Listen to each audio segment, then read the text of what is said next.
किया, मैंने कहा ये परंपरा इतनी गहरी जड़ें जमा ले, उससे पहले हमको इस नौकरी के नुक्ते पर भी रोक लगानी चाहिए।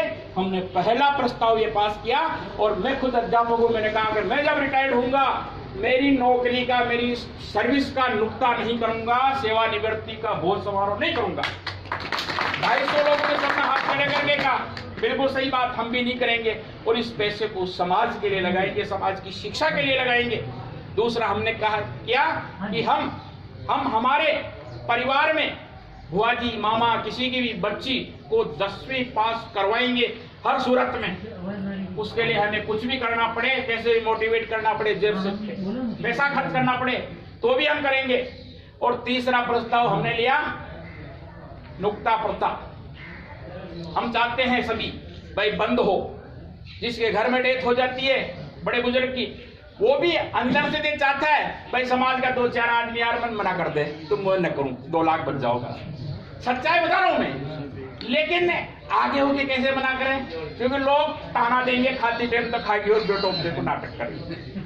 और वो बहाना ढूंढ रहा है वो भी, भाई कोई आके मना कर देते मैं उसके ऊपर फोड़ दूं, ठीक रहा, भाई पटेलों ने मना कर दिया इसलिए नहीं किया मैंने। इसलिए ऐसी कोई कमेटी बने और जाके तीसरे ही दिन जाकर के उनको मना करे, भाई लिमिटेड करो, एकदम बंद नहीं कर सकते, इसको लिमिटेड करो। हमने वहां डिसाइड ये किया था और आज आप लोगों से मैं ही आश्वासन चाहता हूं कि इस मिहिर भोज जयंती की एक सार्थकता होनी चाहिए। एक बुराई को हम छोड़ने का संकल्प लें और मैंने पिछले 3 साल से एक संकल्प ले रखा है कि मृत्यु भोज में रिश्तेदारी में कपड़े भी लेके जाना पड़ता है, काम कराने भी जाना पड़ता है, लेकिन वहां पर भोजन नहीं करता मैं पिछले 3-4 साल से। तो मैं चाहता हूँ आप लोग भी इस तरह का संकल्प लेके जाए। मैं 13 साल हूँ, बहुत बढ़िया बात है, होना भी नहीं चाहिए। और आपका अनुसरण हम करेंगे, हमारा अनुसरण दूसरे लोग करेंगे, यार क्यों नहीं कर रहा। हमने अपने समाज सुधार कमेटियां बनी थी हमारे मालपुरा टोंक में, हमने 12 दिन तक चाय बंद कर दी। आपके यहाँ अफीम भी बंद नहीं हुई होगी, हमारे यहाँ चाय बंद हो गई 12 दिन तक। वहां बैठक में चाय नहीं बनती, 3-3, 4-4 मिठाइयां बनती थी, नुक्ते में बंद हो गई, एक ही मिठाई कर दी।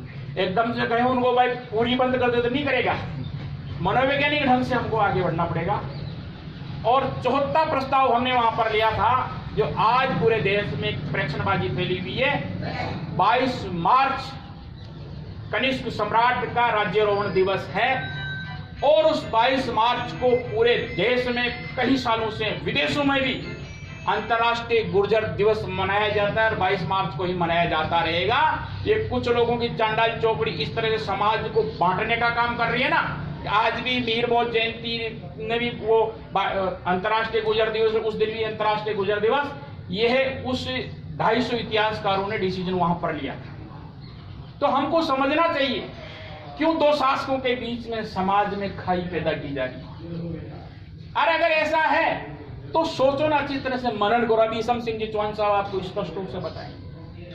एक महासभा जिन्होंने मिहिर भोज को अपने नाम पेटेंट कर रखा है, 50 उत्साही युवाओं का झुंड इकट्ठा करके रैलियां निकालते हैं। इसके अलावा भी कुछ किया गया मिहिर भोज के लिए?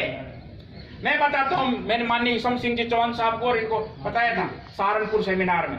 7वीं क्लास की किताब सरकारी स्कूल की सामाजिक में गुर्जर प्रतिहार में से गुर्जर शब्द हटा दिया गया, साहब को बताया था मैंने। इसमें वो जिस महासभा ने मिहिर भोज को अपने नाम पेटेंट करा रखा है, छोटे से एक एसडीएम तक को ज्ञापन नहीं दिया उन्होंने कि ये गलत हो रहा है, इसको सही करो। लेकिन हमारे ईसम सिंह जी चौहान साहब, मोहनलाल जी वर्मा, शैतान सिंह जी, इन्होंने सबने कई लेटर भेजे अपने संस्थान की ओर से सरकार को, ज्ञापन दिया कि ये गलत कर रहे हो आप, गलत कर रहे हो, गुर्जरों के इतिहास को दबाने का काम कर रहे हो आप और इस चीज को बंद करो। गुर्जर प्रतिहार शब्द पूरा है, इसको पूरा लिखो, आधा अधूरा क्यों लिखते हो आप। लेकिन इससे जो महासभा है इसने आज तक एक ज्ञापन तक नहीं दिया किसी को। फिर केवल ऐसे ड्रामे करने से अपना इतिहास जिंदा नहीं रहता साहब। इतिहास को इतिहास में भी जिंदा रखना पड़ेगा, जब जाके दुनिया मानेगी। प्रतिहार गुर्जर प्रतिहार शब्द पूरा होता है, उसमें आप गुर्जर को हटा करके और केवल प्रतिहार लिख रहे हो तो ये तो हमारे इतिहास के साथ अन्याय है। तो ऐसी महासभाओं को इस तरह के समाज में 2 फाड़ करके समाज में इस तरह से 2 अंतर्राष्ट्रीय दिवस, क्योंकि कंफ्यूजिंग स्थिति समाज में शुरू से ही है। अब अभी ये देव जी का वो आएगा मेला, उस पर कई बड़े बड़े बुद्धिजीवी लिखे कि देवनारायण जयंती पर आपको हार्दिक बधाई, जबकि देवनारायण जयंती ये है ही नहीं। देवनारायण जयंती तो फरवरी में आएगी, ये देवनारायण जयंती नहीं है, लेकिन फिर भी विज्ञापन देंगे बड़े बड़े, और किसी को टोक देंगे तो अपमानित और महसूस करेंगे, यार मेरे को इतना ही नहीं आता है। भाई नहीं आता, 2 अंतरराष्ट्रीय दिवस, 2 देवनारायण जयंतियां, और रानी जयंती के बारे में तो आज भी स्पष्ट स्थिति नहीं है। ये देवनारायण का घोड़ा का जन्म हुआ था, देवनारायण जी का घोड़ा का जन्म हुआ था उनके 6 महीना पहले। देवनारायण फिर 2 देवनारायण जयंतियां थोड़ी होती है, साल में 2 बार होती है। हाँ, तो उसको उसी हिसाब से पेश करो ना। अब मैं बताऊं आपको, रानी जयंती को हम सत्य का अवतार मानते हैं, लेकिन परिवार में किसी बच्ची का नाम जयंती नहीं रखते हम। और औरतों में जब झगड़ा हो जाता है ना आपस में, तो ये जयंती शब्द को इस तरह से इस्तेमाल करती है, अगर किसी को कह दो ना तो भाई साहब सर फूट जाए। राण जयंती जेड़ू गोजा खपावनी कहते हैं ना, और उसी जेड़ू जयंती गोजा खपावनी का मंदिर बना रखा है, उसमें हम आरती उतारते हैं कि हमारा कंफ्यूज है। भाई क्लियर तो करो इसको। वो जयंती शब्द हमारे समाज में गाड़ी है या पूजा योग्य देवी है, आज तक हमारे किसी मठाधीश ने स्पष्ट नहीं किया। हम भी भेड़ चाल चलते जा रहे हैं।